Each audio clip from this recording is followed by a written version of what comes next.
Cinderella परी की जादुई 3 घाघरा चोली। उत्तर प्रदेश के एक गांव में पार्वती अपनी 3 बेटी के साथ रहती थी। पार्वती के पति किसी हादसे में अपने दोनों पैर और हाथ गंवा चुका था, इसलिए वो चादर ओढ़कर एक बिस्तर पर दिन भर सोया रहता था। घर का पूरा खर्चा अकेले पार्वती ने उठा रखा था। पार्वती के तीनों बेटी ने इसी साल स्कूल खत्म किया था। उन्हें कॉलेजों में एडमिशन करवाना था, लेकिन पार्वती के पास इतने पैसे नहीं थे कि तीनों बेटियों का एडमिशन एक साथ स्कूल में करवा सके।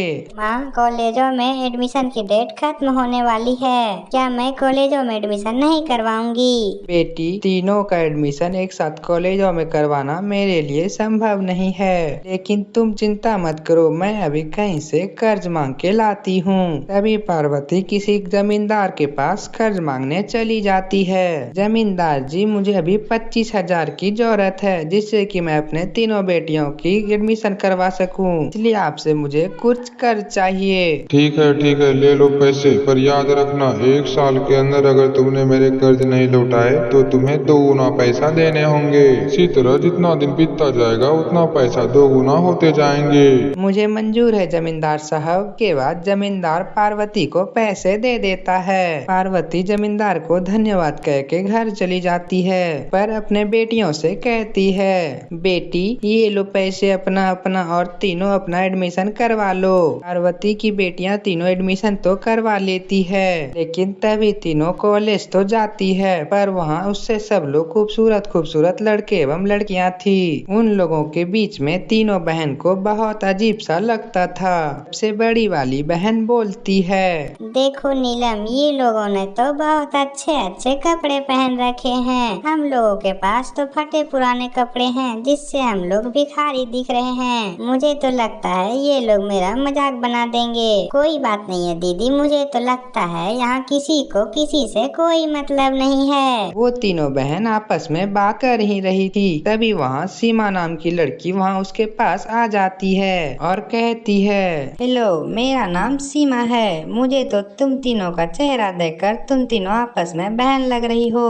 हाँ, मैं तीनों बहनें ही हूँ। वाय दबे, क्या तुम तीनों को नहाना सिखाना नहीं सिखाया क्या? हाँ, तुम्हारा कहने का मतलब क्या है? मुझे तो तुम लोग लो स्टैंडर्ड के लग रहे हो। क्या तुम लोगों को बताया नहीं गया है कॉलेजों में अच्छे कपड़े पहन कर आए जाते हैं? क्या तुम्हारे माँ बाप ने ये सब नहीं बताया है? तभी सीमा पूरे क्लास में अनाउंसमेंट कर देती है। तभी सीमा अनाउंस कर कहती है, सुन लो मेरी बात ध्यान से, कोई भी इन तीनों से दोस्ती नहीं करेगा। अगर जो इनसे दोस्ती करेगा तो मैं उनसे बातें नहीं करूँगी। सीमा एक बहुत ही सुंदर लड़की थी और वो बहुत घमंडी भी थी, और उनके पापा कॉलेज के प्रिंसिपल थे। उसे इस बात का बहुत घमंड था। सभी लोग सीमा के आगे पीछे घूमते रहते थे, क्योंकि उनके पापा प्रिंसिपल थे। पूरे क्लास में तीनों बहनों से कोई भी बातें नहीं करता था, और इतना ही नहीं, उनके साथ सभी लोग मजाक उड़ाते थे, और साथ ही साथ सभी लोग मिलके उन्हें परेशान भी किया करते थे।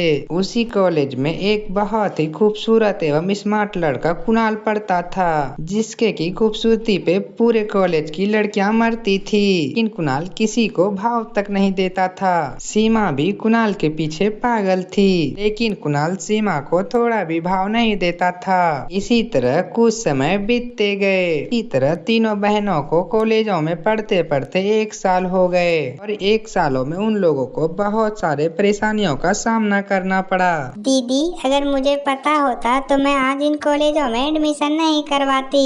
ये लोग मेरा कितना मजाक बनाते हैं। कोई बात नहीं है छोटी, मुझे यहाँ माँ ने पढ़ने भेजा है ना, हम लोग यहाँ मन लगा कर पढ़ेंगे। वैसे भी एग्जाम आने वाले हैं ना, जी जान लगा कर हम लोग यहाँ मेहनत करेंगे और फर्स्ट आएंगे। फिर क्या एग्जाम हुए और तीनों बहनों ने फर्स्ट किया। तीनों बहनों को फर्स्ट करता देख सीमा बहुत जलने लगी। सीमा को ये बात बर्दाश्त नहीं हुआ कि वो तीनों बहनें आखिर आप ये सब फर्स्ट कैसे हुई। तभी सीमा मन ही मन सोचती है, वैसे तो कॉलेज में एनुअल फंक्शन होने वाले हैं, वहाँ तो इन लोगों के पास पहनने को कपड़े होंगे नहीं, तब मैं इन लोगों का वहाँ मजाक उड़ाऊंगी। फिर मैं इन सबों का वहाँ खूब बेइज्जती करूंगी, तब इन लोगों को समझ आएगा। फिर सीमा अपने दोस्तों के साथ वो तीनों बहनों के पास जाती है और उनके पास जाकर कहती है, अरे ओ मैम, कॉलेज में एनुअल फंक्शन होने वाले हैं, तो तुम लोग क्या पहन के आ रही हो कॉलेज में? वही फटे पुराने कपड़े या फिर कुछ अच्छा पहन कर आओगी? फिर ये कहकर सीमा अपने दोस्तों के साथ उन तीनों बहनों का मजाक उड़ाने लगती है और सीमा अपने दोस्तों के साथ खूब हंसती है। फिर तीनों बहनों को आखिर में बहुत बेइज्जती फील होती है। फिर तीनों बहनें आखिर कुछ कहे वहाँ से वापस आ जाती है।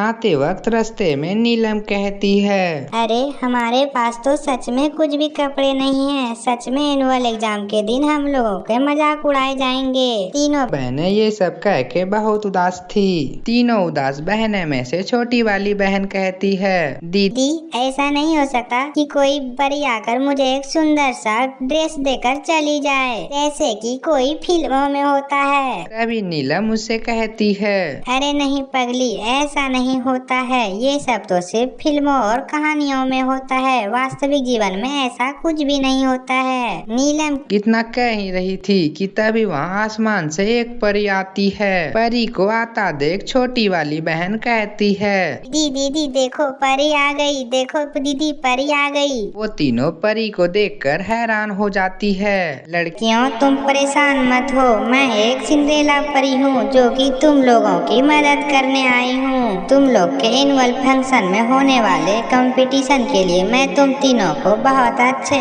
घाघरा चोली दूंगी, जिससे कि तुम तीनों ही सबसे सुंदर दिखोगी। फिर क्या था, परी ने छड़ी घुमाकर तीन बहुत सुंदर सुंदर फ्रॉक और घाघरा चोली प्रकट कर देती है और तीनों बहनों को बहुत सुंदर सुंदर फ्रॉक दे देती है। ये सब देखकर तीनों बहनें बहुत खुश हुई। अरे वाह, ये ड्रेस तो बहुत अच्छे हैं। अब देखती हूँ सीमा मेरा मजाक कैसे उड़ाती है। तभी परी कहती है, नीलम सिर्फ ये देखने के अच्छे नहीं बल्कि ये एक जादुई फ्रॉक भी है। फिर तीनों बहनें वो ड्रेस लेकर घर चली जाती है। फिर फंक्शन वाला दिन आता है। फिर तीनों बहनें एनुअल फंक्शन में अच्छी ड्रेस पहनकर जाती है। वो ड्रेस जादुई थी, इसलिए पहनते ही तीनों बहनें की खूबसूरती और भी बढ़ गई थी। फंक्शन में जाने के बाद सभी स्टूडेंट की नजर सिर्फ वो तीनों बहनों पर ही थी कि आखिर ये सब इतनी सुंदर और इतनी अच्छी ड्रेस लाई कहाँ से है। यहाँ तक कि स्कूल के सबसे स्मार्ट स्टूडेंट नाल की नजर भी उस तीनों बहनों पर ही थी। ये सब देखकर सीमा को बहुत गुस्सा आता है। सीमा इन तीनों बहनों को देखकर बहुत जलती है। फिर सीमा गुस्से में कहती है, आखिर इन तीनों बहनों के पास इतने अच्छे कपड़े आ कहाँ से गए? अभी मैं इन तीनों के कपड़े को खराब कर देती हूँ। फिर तीनों के कपड़े पर कोल्ड ड्रिंक गिरा देती है। वहीं खड़ा कुणाल सब कुछ देख रहा था। तभी कुणाल वहाँ धीरे धीरे अर्पिता के पास जाकर उससे कहता है, अगर आप बुरा न माने तो क्या मैं आपकी ड्रेस साफ कर दूं? हाँ, क्यों नहीं कर सकते। ये सब देखकर सीमा और जलने लगती है और उनकी चाल उल्टे उन पर भारी पड़ जाती है। जादुई घाघरा चोली पाने के बाद तीनों बहनों की जिंदगी ही पलट जाती है। अब पूरा कॉलेज उनके बात करने के लिए उनके पीछे पीछे पूरा दिन घूमता रहता था। कैसी लगी हमारी कहानी? अगर अच्छी लगी हो तो चैनल को सब्सक्राइब कर वीडियो को लाइक करना ना भूलें।